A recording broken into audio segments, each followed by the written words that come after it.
दोस्तों, आज की कहानी है मम्मी जी मैंने खाना बना दिया है। दोस्तों, कहानी शुरू करने से पहले अगर हमारे चैनल को सब्सक्राइब नहीं किया हो तो कर लीजिए ताकि आपके पास पहुंचे हर रोज नया वीडियो। अरे सुशीला, अब तो तेरे घर से रोज बर्तनों की उल्टा पटक की रोज आवाजें आया करेगी। हाँ बेन, अब तो रोज के नए देवरानी जेठानी के झगड़ों के किस्से सुनने को मिला करेंगे। क्यों भाई, ये मेरा घर है या नौटंकी जो रोज तुम्हारे मनोरंजन के लिए नए तमाशे तैयार होंगे। ऐसा सोच भी कैसा लिया तुम सब ने।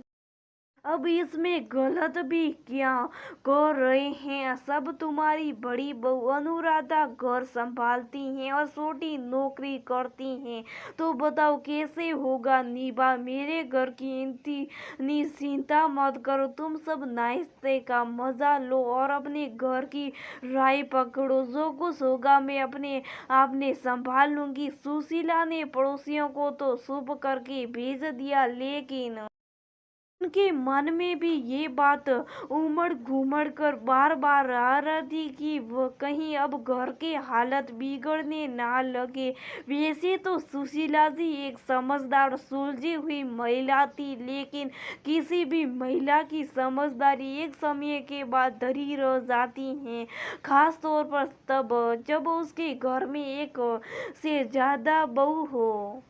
किसकी सुने और किसकी नहीं, कौन सही है कौन गलत, इन सब फैसलों में दिमाग सुन पड़ जाता है। अभी सुशीला जी के घर में छोटी बहू को ऐसियारी दिन हुए। उन्होंने अपनी रिश्तेदारी में देखा है कि घर में 2 या 3 बहुओं के होने पर घमासान युद्ध मचे रहते। दिल घबरा गया था, ब्लड प्रेशर भी सुशीला जी की तरह निढाल हो जाता। दम से कुर्सी पर बैठ गई और गर्दन एक तरफ अपने आप ही ठुलक गई। बड़ी बहू अनुराधा दौड़ कर आई। क्या हुआ मम्मी, आपकी तबीयत ठीक नहीं है ना?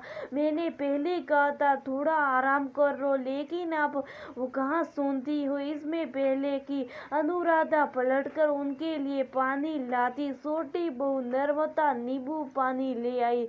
लीजिए मम्मी, नींबू पानी पी लीजिए। इधर सुशीला जी ने नींबू पानी का गिलास पकड़ा और उधर नर्मदा ने उनकी नजर टटोलती शुरू कर दी। आपकी तबीयत कुछ ठीक नहीं लग रही है, चल कर कुछ आराम कर लीजिए। कहते हुए नर्मदा आदि कर उन्हें कमरे में ले गई और बिस्तर पर लेटा दिया। सुशीला जी बिस्तर पर लेट तो गई, लेकिन मन में आ रहे विचारों को नहीं रोक पा रही थी। क्या होगा अगर कल को मेरे घर से भी झगड़े की आवाजें बाहर जाएगी? अनुराधा घर संभालेगी और नर्मदा नौकरी करेगी, तो एक साथ कैसे रह पाएगी?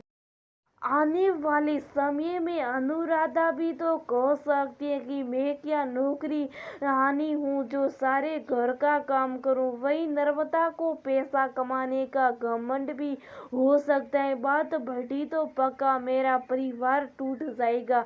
आज तक जिस घर संसार को इतने प्यार से संजो कर रखा था, उसको बिखरते में नहीं देख सकती। सोचते सोचते सुशीला जी गहरी नींद में सो गई।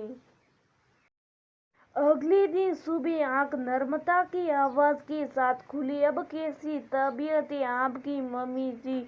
आपके लिए चाय लाऊं हूँ, जल्दी से पी लीजिए, आज मुझे ऑफिस भी जाना है। नर्मदा के मुंह से ऑफिस का नाम सुन सुशीला जी की चिंता फिर से जागृत हो गई। चाय पी पीकर कमरे से बाहर निकली तो देखा अनुराधा रसोई में। सोचा में हल्के उसकी थोड़ी मदद कर देती हूँ।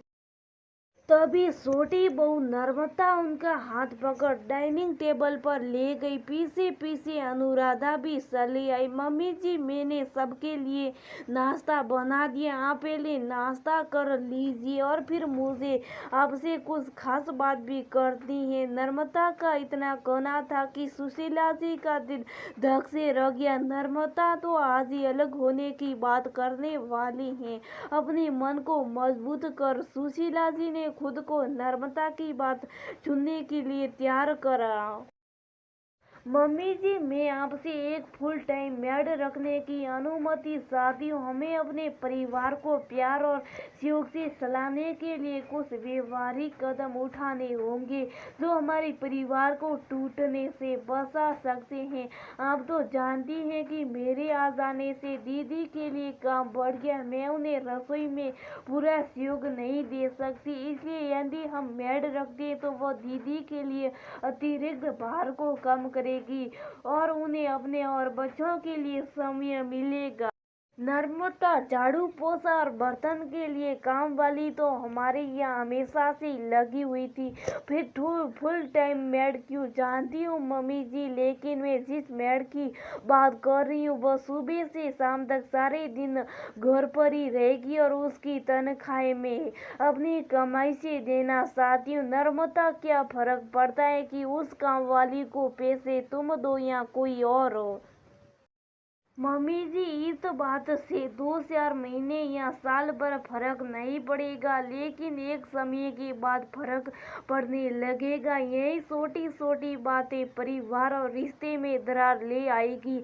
हमें परिवार को एक साथ रखना है तो हमें भावनाओं के साथ साथ थोड़ा व्यवहारिक भी होना होगा। आज अनुराधा दीदी मेरे लिए खाना बनाते हुए खुश हैं, लेकिन आने वाले समय में उन्हें मेरे बच्चों को भी संभालना होगा और मेरे लिए टिफिन भी बनाना होगा। तब क्या ये सब आसान हो गया? क्या वो अपने बच्चों को पूरा समय दे पाएगी? नहीं, ऐसा नहीं हो पाएगा।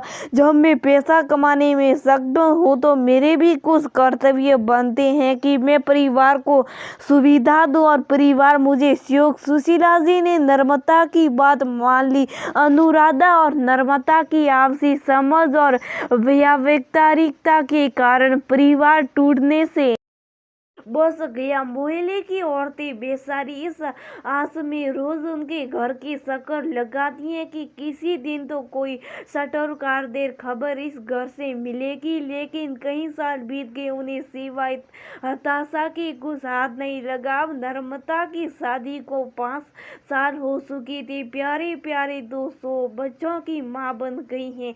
अनुराधा सारे घर को संभालती हैं।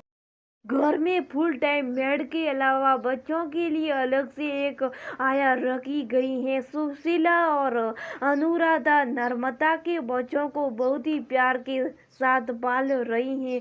वही नर्मदा मौद्रिक रूप से परिवार को न सिर्फ सहयोग दे रही बल्कि अनुराधा के बच्चों की पढ़ाई की पूरी जिम्मेदारी उठाए हुए हैं। नर्मदा शाम को घर लौट अनुराधा के बच्चों को नियम से पढ़ाती हैं। बच्चों के स्कूल की कोई भी एक्टिविटी हो उसकी जिम्मेदारी अनुराधा की नहीं, नर्मदा की है।